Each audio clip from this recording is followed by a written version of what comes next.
Welcome to the CEO Review TV. And for our younger listeners, how do a mining professionally actually do in day-to-day life? Could you shed light on where India stands in terms of mineral demand and supply?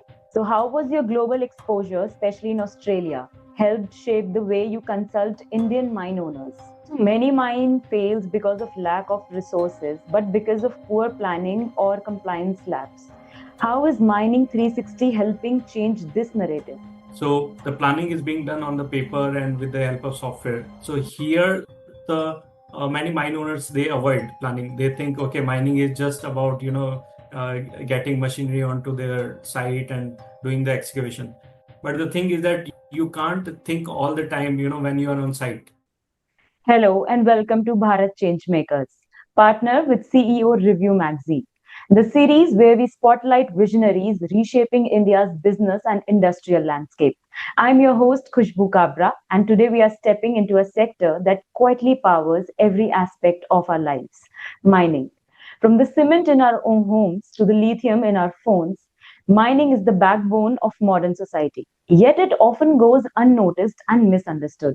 In today's episode, we are thrilled to be joined by Deepak Gaur, founder of Mining 360 Services, a man on a mission to transform India's mining into a more scientific, sustainable, and profitable endeavor. Deepak's journey spanned from a humble village in Rajasthan to international consulting in Australia and finally back to India, where he built Mining 360 Services from the ground. Welcome, Deepak, to the show. Thank you very much. It was a very warm, introduction. Thank you so much. Starting off with your journey, Deepak, that was truly inspiring. From a village in Rajasthan to founding Mining 360 Services, could you walk us through the early years and what drew you to the mining in the first place? Yeah. So I'm very excited to share my journey on your platform. And I come from the very small village, hometown in the Jodhpur. And back in 2001, when I got to introduce into the engineering college, then I realized that mining, it's a core sector where the mining is the industry which provides the raw material to entire other industries from electronics or chemicals and different infrastructure industry. So I thought, being a village guy and this mineral is coming from the villages, so why don't contribute something into this? So fortunately, I got to study the engineering and mining. And in 2005, when I passed out from the Jodhpur Engineering College, then I went into the different mines.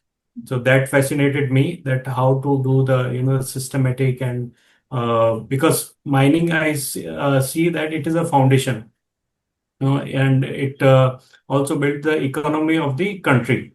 So yeah, that's why I get into the mining, and I realized that even diamond and gold is coming from the earth. So that always excited me. That's remarkable, Deepak. Many people think of mining as just digging, but you have always approached it as science. So, when you worked at Dassault Systems in Australia, what lessons did you learn there that made you brought back to India? Okay. So I was fortunate to get the job in Australia, and even with the biggest company in the consulting group, and it was remarkable. When you work in a developed country, you realize that you have to learn so many things. So when I first step into the Australian territory, and I realized, yeah, I have come to kind of very advanced culture and very sophisticated systems and processes, where they are handling the big mines very smoothly in terms of large production, large machinery, automation. So that excited me, and I learned so many things in terms of how to do the proper planning, how to think for the big picture while doing the mining kind of the planning. So that made me realize that with systematic planning, your business could be more sustainable because profitability is the byproduct, but you need to aspire for the sustainability. So that helped me to think in a long-term vision. And definitely Australians, they are far ahead in terms of implementation and executing the standard operating procedure and also use of softwares. So software was always, I was excited. So I worked with a very huge, large minds and expert in Australia.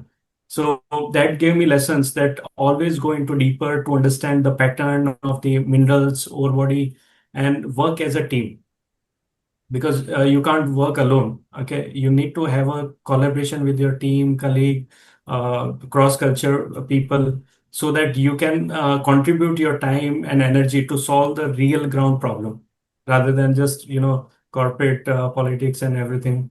So that made me realize that future is bright if we have the right principles and right values in our mind and at heart.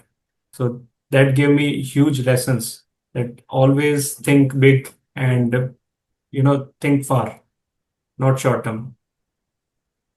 And then life threw you a curveball, losing your job in Australia in 2014. Instead of giving up, you returned to India and founded Mining 360 Services. What was your vision at that time? So in Australia, it was a culture like a fire and hire and fire kind of thing. So one day, unfortunately, uh, it was a bad day, and I received the letter from the HR, and then she told that you have got 4 weeks time, and you need to leave the office. And then I realized that okay, this is the like any business works on the economics, so it's not their fault. And so I did say thank you. So first time I realized that what is the when the life throws you a situation in a such a awkward, and you also have to say thank you. But what I realized that how can I mold myself so that this kind of situation never arise, because I cannot control the outside what is going happen to me, but how I respond is my choice. So then I made a conscious decision to work for myself, go back to my country, hometown, India, and do something, because I saw that there's a mining at international level, and what was happening at India level, there was a huge gap. So it was a kind of exciting because when you see the gap, you can see the possibility of the bridge. Okay, so that made me realize that with my experience and with my learning skills, and I was also very excited to teach the others, principles what I learned. So that made me realize that okay, let's go for the solo and build on my own team. So when I came back, then I started looking opportunity how I can serve the my new customers, Indian customers, and fortunately, slowly the journey was slow initially and it went very ups and downs. But yeah, I ended up with the building a very good team for the last couple of years. So I think you just need to thank what you are getting and move on in the life. That was a wonderful insight, Deepak. Moving forward, let's talk about Mining 360 Services. For those unfamiliar, what does your company do and how does it stand out in India's mining sector? Okay. So basically, the mining, I'm a qualified person to prepare the mining plan and designs for the different minerals, like from marble, granite to gold, limestone, iron ore. So when I realized that, okay, there's a huge potential in India and more than uh, thousands of mines are there in India, then how I can serve alone. So I started building my team. I trained the people, young people, and now as a team, we are serving the more customers. So those lease owners, the mining lease owner, those who wants to turn their mines into a legacy. So we help them with them to identify their mineral deposit and how to optimize their deposit in terms of excavation so that they can have a longer, profit for a longer period. So we are working in terms of exploration, surveying, mine planning, and also the operational optimization activities. And most of the mines, if we see the older mines, they are about to close. So how to properly close the mines, we also work with the lease owners so that it can properly reclaimed to the environment. That's a very holistic approach, I would love to say. So, how was your global exposure, especially in Australia, helped shape the way you consult Indian mine owners? Yeah. So while working in Australia, first thing I learned is that, respect the people. Okay. Whatever the level you are at, you need to respect each and everyone as a human being. And also always learn from the situation. It's not like you have failed if the work is not getting completed. So you need to evolve your methods, evolve your methodologies, techniques, so that you can improve upon. And as a team, when you are supporting with each other, there may be a better solution. So that, global exposure helped me to convince my client, okay, so that we can also apply the better technology in Indian mine scenario. And being a, consultant, worked in Australia, I do use the proper technology like a software, international software in my day-to-day, work, what we are offering to our clients. So that is the USP we are following here.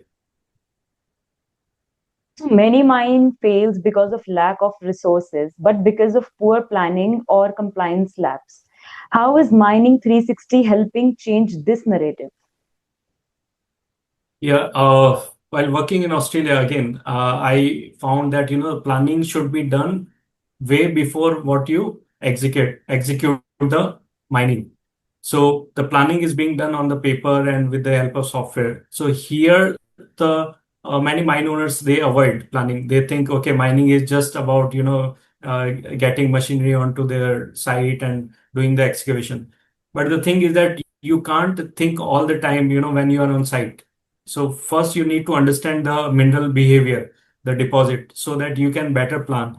And because the mining is always goes for 50 years of licenses, so it is better to invest couple of few months initially to understand the mineral deposit by doing the exploration.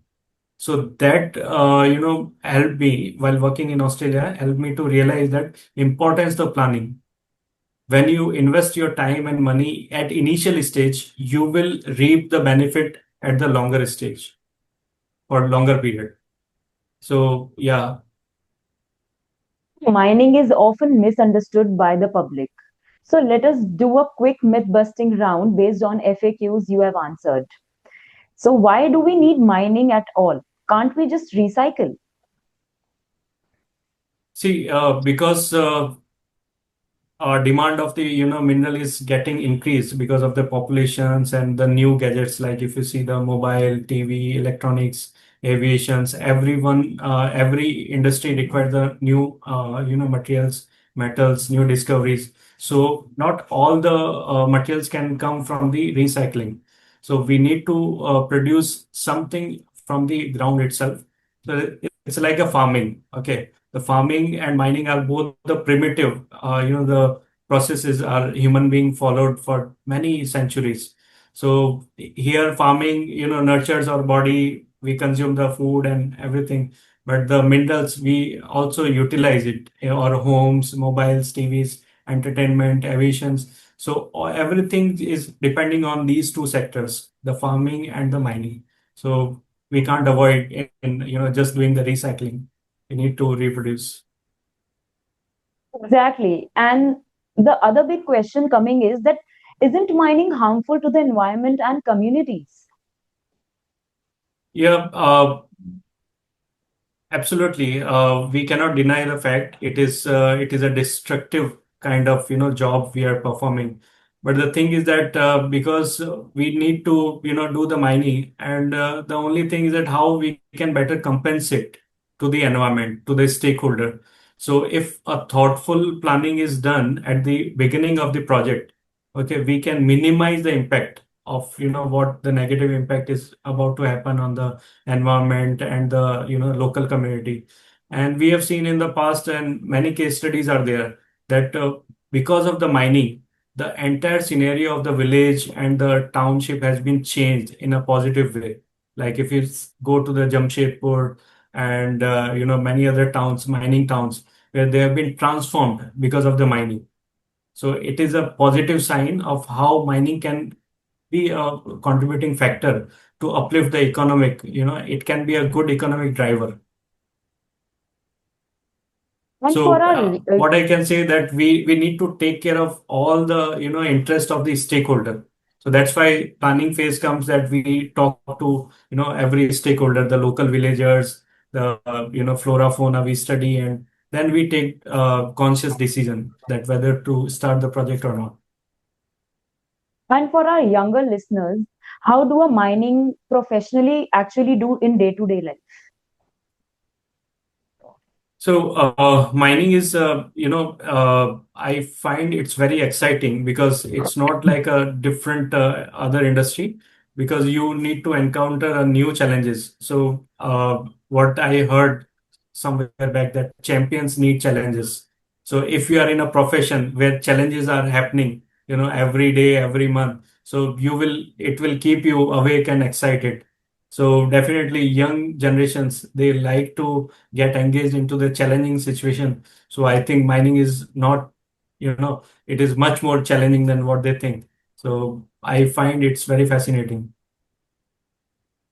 So India is growing at a rapid pace, roads, renewable energy, electric vehicles. This create enormous demand of minerals. Could you shed light on where India stands in terms of mineral demand and supply? So India is definitely, they are importing more minerals than what they are exporting. And if we talk about the lithium, and still we have not started the mining yet, even though we have discovered the lithium resources recently, but that is not going to fulfill the demand of the entire India. So definitely we need to depend on the other countries. Where already they have invested huge amount in lithium excavation and the extraction for the electric vehicles. So another important aspect is the copper and tin, lead, and other minerals. So India has a very good potential, and what I see, the recently this central government, they have started very good schemes where the private parties can do the exploration, because it's a longer period and we need to secure the end-to-end, the supply chain of the mineral. So I see the India is slowly, aggressively, they are going into the global market by understanding the future. All right. So what happens if you can't keep up with the demand? Does it impact industries? Yeah, obviously the demand is, the driver. Okay, so for example, if the infrastructure is going to rise, then the demand of the cement will be rise. So if the cement demand is rise, then you need to excavate more raw material, which is limestone. So if it is available in-house, you will be less depending on the imported material. So because every time when you import something, it adds lots of duties, taxes, so it will increase the price, and this price will be passed on to the end user. So definitely the inflation is going to rise, and the higher price of end like cement and steel will keep increasing. So I would suggest that we should more invest on in-house exploration, so that we can discover our own mineral, what the mother nature has given us. And we are blessed to have many different kind of minerals in different states like Jharkhand, Rajasthan, Karnataka, Madhya Pradesh, Gujarat. So there are a variety of minerals, and yet our eyes need to see better, and more, investment need to be done in exploration. And that brings us to the challenge of mine owners and investors face. From your experience, what are their biggest pain points? See, the biggest pain point, what I see for any investor is to understand the mineral. Okay. To understand the mineral, they need to give proper time in exploration. So once they got the exploration data, they can also understand the behavior of the mineral ore body, like if they've got a 10 square kilometer of area, so they can pinpoint, okay, which part is having the high grade, which part is having low grade minerals, and they can strategize the mining activity for the improved life of mine. So the pain point is first to understand the behavior. It's because the mineral is uncertain. It may be a pocket deposit or vein type deposit. It may not be a sedimentary like a coal. So to understand the deposit behavior is the first point, and the second point is to understand the requirement of the stakeholders. The sooner they talk to stakeholders, communities, okay, they will understand their pain points, because you need to get along all the local peoples while doing the mining. You cannot ignore, okay, because these are someone is telling that the new shareholders are the actually stakeholders, the community holders. Without the community consent, you cannot do anything in today's scenario. And the other pain point is like they need to hire a good consultant so that they can prepare, better documentation, a better presentation to convince the local community about the positive aspect of the uh, mining.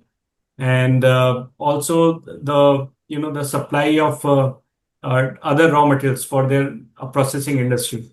So as an investor, they need to have the detailed project report in the beginning. So most of the time, people just jump into the mining. They think that it is very positively cash flow, but unless you do the proper risk analysis, I don't advise anyone to invest in mining. Yeah. So why is mining risky for investors in particular? See, there are two type of risk. One is visible, okay, which is external. You can see that whether there is a river going on close to the lease area, or there is a forest, or certain flora fauna species is there, or the local people. The other risk is the mineral, because mineral is invisible. It is covered with the topography, the dirt, and everything. So unless you see completely your mineral and understand, it is very difficult to get the profitability. So for this, how the geologists are the expert who does the exploration and get the information out of their samples to understand the behavior of the minerals, whether it is a above cutoff grade and low cutoff grade. So based on that information, the mine investor can invest the money, like how much depth they have to go for the mining. So because of these kind of uncertain factors, uncertainty, I find it is a risky, but always, calculated risk. If you have the good consultant, good geologist, okay, then you can have always a optimized, profitability. So how does Mining 360 services help mine owners and investors navigate these challenges? So whenever we get the project from the mine owners, what we do, we thoroughly do the due diligence. Okay, we help them to first understand your minerals. Okay, don't get jump into the buying to the equipment and giving contract to the other. First, you understand yourself, and always cross check the data with the ground sampling. Okay, even though government has given you the reports and the assurance that this much mineral is there. So before starting off any mining, always do your own exploration work. So that's how you will build confidence over the reports what you have received from the government auction. So we always help to understand the input data, because once we understand the input, quality input, then we can go for the better output through the software. So we help them in due diligence, and according to their data set, we plan their long-term and short-term scheduling and excavation. All right. So why does a mining company choose Mining 360 services over others? So the number one reason I will say that we are using the international software to handle the mineral ore body data. We design using the 3D software. or rather just we don't use much AutoCAD, and we give more scientific software to the mining data set. The other thing is that we have got a standard operating procedures. So entire our project activities are gone through the checklist and different SOPs. And the third is our team is properly trained by me. So at every stage, we have the KPIs and KRAs to monitor the activities, and always we change because the mining is very customized. Every mine you will find it is a unique because of its uncertainty associated with the this mineral deposit. So I find that as a mining 360 services our team, okay, we are capable enough to identify those gaps so that we can help mine owners to give the customized solutions rather than just one size fits all. We don't believe in that. Okay, so your vision is to make Indian mining respectfully globally. How do you see your role in shaping that future?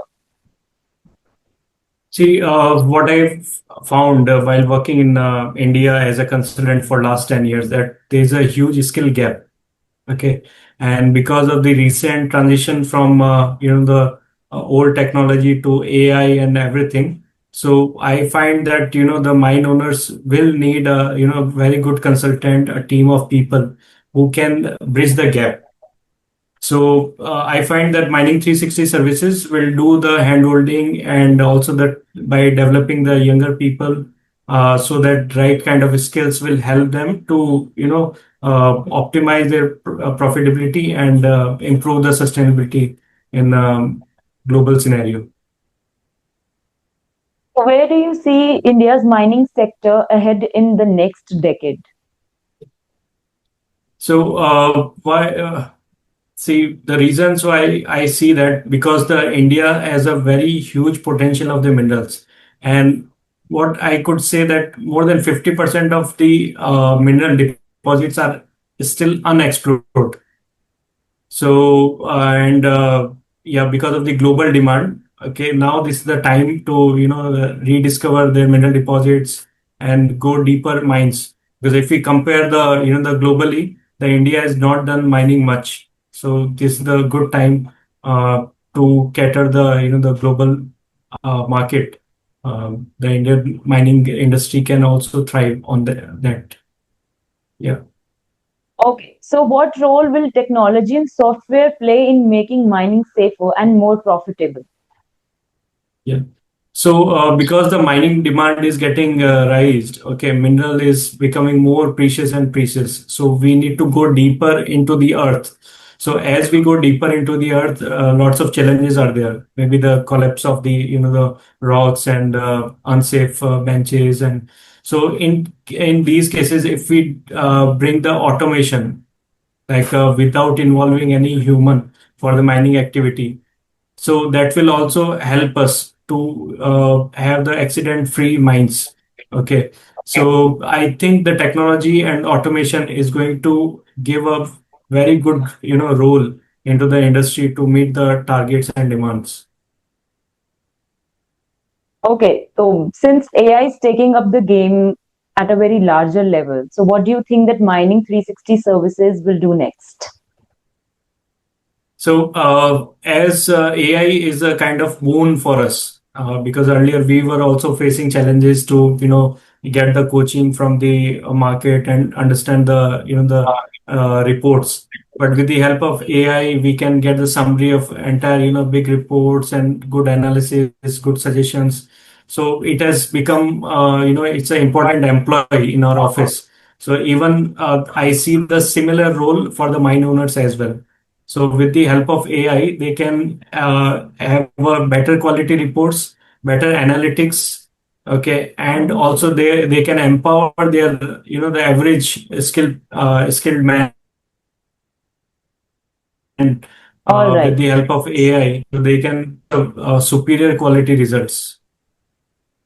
all right. So you have overcome setbacks and built something Say impactful. again, I missed you.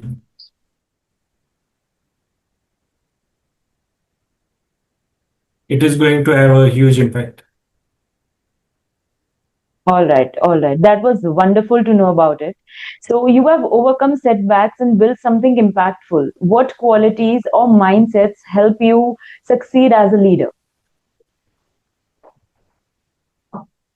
So, what I saw initially when I came back from Australia, and I saw that lack of skill. Okay, how to build my team.